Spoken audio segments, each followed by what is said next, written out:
Hello, I'm Arthur. I'm a doctoral intern at Drexel's Counseling Center, and I'll be walking you through the self-compassion workshop. So this workshop is broken down into two parts. The first part, which we're covering now, is the educational portion of the workshop, where I'll be talking about what self-compassion is and what some of the benefits of practicing self-compassion are. The second part of the workshop is the practice component to the workshop. I'll be introducing you to a variety of self-compassion exercises that, if practiced, can go a long way in increasing your capacity for self-compassion. So this is an overview of what we'll be covering in part one. I'm going to start by defining self-compassion. Next, I'm going to dispel some common myths about self-compassion. I think this is particularly important because many people are initially resistant to the whole idea of practicing self-compassion, and I think a lot of this resistance comes from some misunderstandings about what self-compassion is versus what it's not. So hopefully I can clarify some of that. Next, I'm going to review some of the key research findings demonstrating some of the benefits of practicing self-compassion.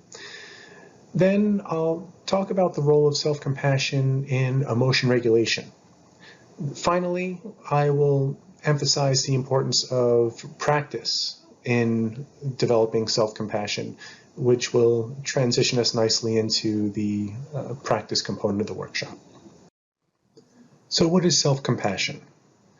Well, to me, self-compassion is all about improving the quality of our relationship with ourselves, particularly in those moments where we notice perceived failure or personal shortcoming. These are opportunities for us to be highly critical and judgmental of ourselves. And it turns out in those moments, especially in those moments, responding to ourselves with more care, warmth, and understanding not only reduce our overall suffering, but actually help us to move more constructively toward the changes that we'd like to make. So Kristen Neff is one of the pioneers of self-compassion research within the field of psychology, and she broke self-compassion down into three parts: mindfulness, common humanity, and self-kindness. So by mindfulness, she means approaching your thoughts and emotions with open, curious, and non-judgmental awareness, rather than ignoring or suppressing difficult thoughts and feelings.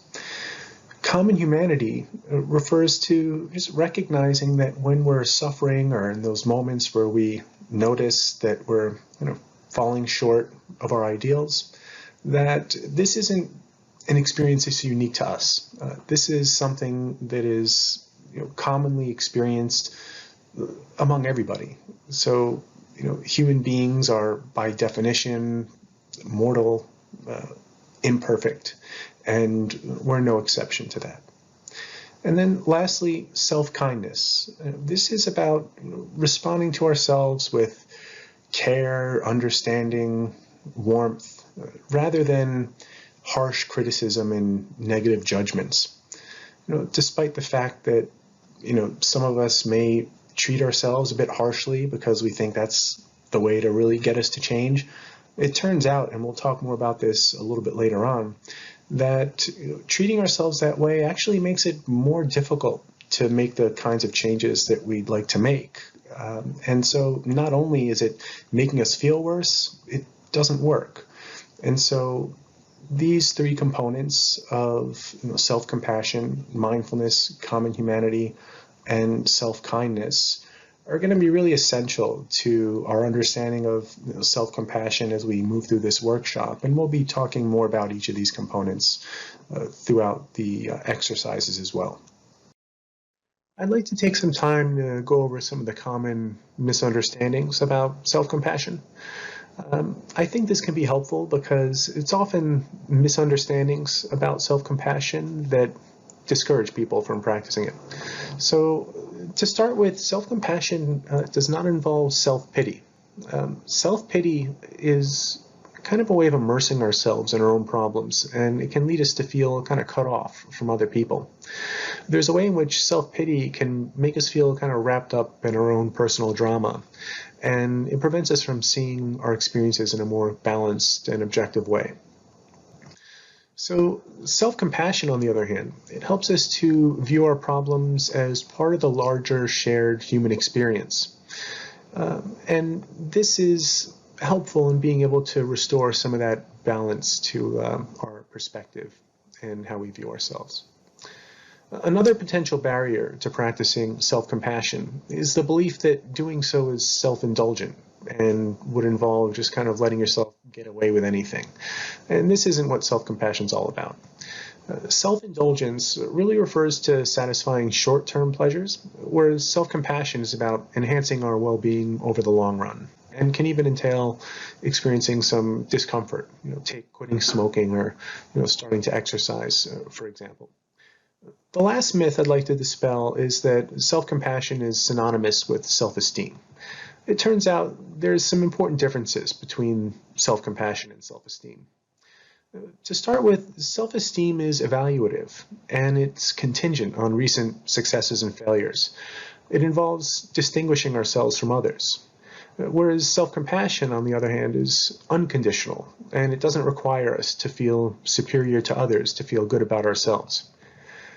Research actually suggests that self-compassion leads to greater emotional resilience, more accurate views of ourselves, and more caring behaviors in our relationships with others compared to self-esteem.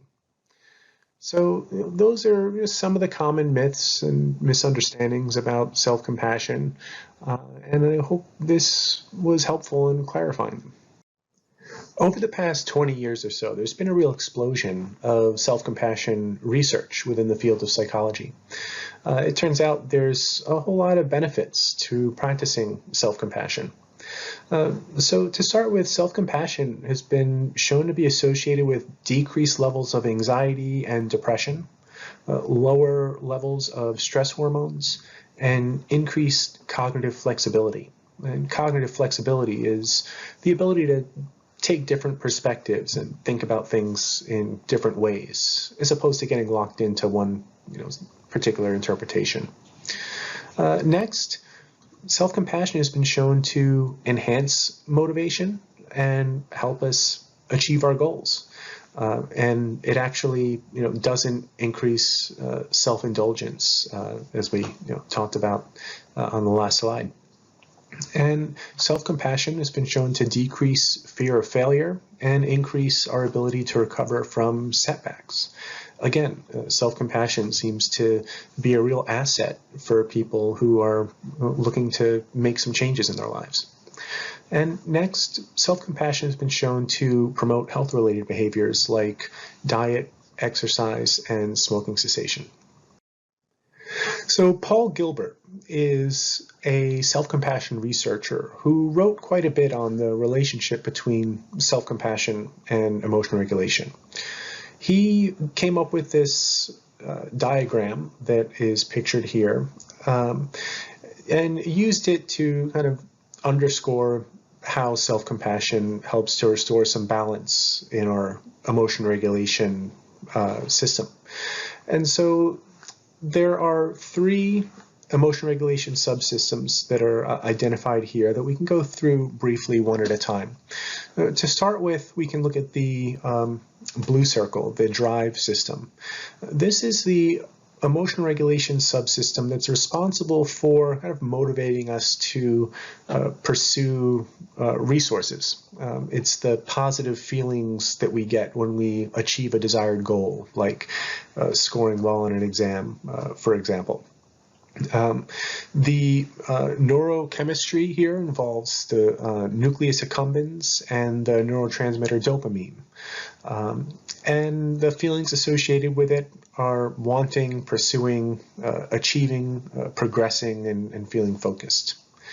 This emotion regulation subsystem can be either over or under activated, and either way, it is something that can contribute to psychological difficulties, usually in the realm of like depression.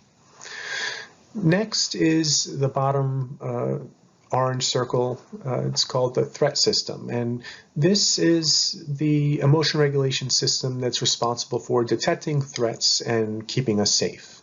And so when this system is activated, our body's also really activated. And so, we, may experience muscle tension, changes in breathing, increased heart rate. And, these are all ways that our body is trying to prepare to fight off a threat or run away from a threat. And this system is actually something that's kind of evolved to be triggered easily. After all, it's designed to protect us, and so it operates according to a better safe than sorry principle. And this is important to know because as human beings, what this means is that we're kind of designed to over-respond to threats, which may help to explain some of the difficulties that so many of us experience with anxiety, for example, or anger. Next is the soothing system, or the self-soothing system. And this emotion regulation subsystem helps us to manage distress, and it is responsible for feeling kind of content and satisfied with the way things are. When this emotion regulation subsystem is activated, we're not, wanting or striving toward anything, and we're also feeling safe and not trying to run away from or fight off a threat. And so when this subsystem is activated, we're feeling calm and content with the way things are. Now, the important point that Paul Gilbert makes about this emotion regulation subsystem is that it's something that is highly responsive to acts of kindness and affection, whether that be kindness and affection from others or kindness and affection that we express toward ourselves. And so one way of understanding how the self-compassion practices that we'll be that I'll be introducing you to in the next part of this workshop is that they act on helping to build up our self-soothing system, which can restore balance to our emotion regulation system as a whole. Particularly important is the relationship between the self-soothing system and the threat system. It turns out that these are highly kind of incompatible states for us to be in, and so by building up the soothing system, by offering ourselves kindness and affection, for example, the threat system is going to decrease as a result of doing this, because these are two kind of incompatible emotional states, if that makes sense. So just a little bit of kind of biology as a way to kind of understand how the practices that we'll be engaging in are going to have very real effects on not only our emotions and mood states, but also the physiology in our brains. So as we wind down part one of the self-compassion workshop, I'd like to just say a few things about the importance of practice. So self-compassion is a skill that can be developed, and part of what it means to develop a skill is to commit to some regular practice of the skill that you're trying to develop. So this is true for sport, it's true for learning a musical instrument, and it's no different here. It's one thing to kind of understand it conceptually, but most of the benefits from self-compassion are going to come through actually practicing it. So what's to come in part two of this workshop is essentially a collection of self-compassion exercises that I compiled from primarily Kristen Neff, the self-compassion researcher I mentioned earlier.